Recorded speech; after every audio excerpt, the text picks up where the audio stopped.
Oval టెస్ట్లో భారత జట్టు సాధించిన చారిత్రాత్మక 6 పరుగుల విజయంలో మొహమ్మద్ సిరాజ్ హీరోగా నిలిచిన సంగతి తెలిసిందే.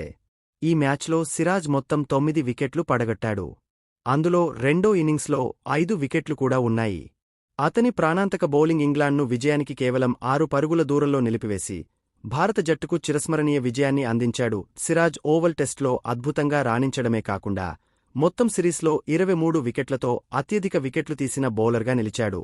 అతని నిలకడ, అభిరుచితో భారత జట్టు సిరీస్ను 2-2తో సమం చేయడంలో కీలక పాత్ర పోషించాయి. సిరీస్లోని అన్ని మ్యాచ్లు ఆడిన ఏకైక భారతీయ బౌలర్ కూడా. సిరాజ్ ప్రతి టెస్ట్ మ్యాచ్కు ప్లేయింగ్ 11లో ఎంపికైన ఆటగాళ్లకు బీసీసీఐ రూ.15 లక్షల మ్యాచ్ ఫీజు చెల్లిస్తుంది. ఓవల్ టెస్ట్ కోసం సిరాజ్కు కూడా ఈ మొత్తం లభిస్తుంది.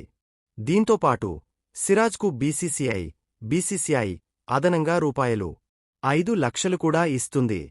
దీనికి ఒక ప్రత్యేక కారణముంది. ఒక బౌలర్ ఒక ఇన్నింగ్స్లో 5 లేదా అంతకంటే ఎక్కువ వికెట్లు పడగొట్టినప్పుడు అతనికి మ్యాచ్ ఫీజుతో పాటు రూ.5 లక్షల బోనస్ ఇవ్వాలనే ప్రత్యేక నిబంధన బీసీసీఐ ప్రతిపాదించింది. సిరాజ్ రెండవ ఇన్నింగ్స్లో 5 వికెట్లు పడగొట్టడం ద్వారా ఈ ప్రత్యేక ప్రైజ్ మనీకి అర్హులయ్యాడు.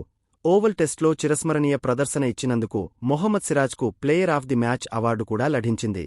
అయితే భారత జట్టు సాధారణంగా కనిపించే విధంగా ఇంగ్లాండ్లో ప్లేయర్ ఆఫ్ ది మ్యాచ్గా నిలిచినందుకు డబ్బు ఇవ్వాలనే నియమం లేదు.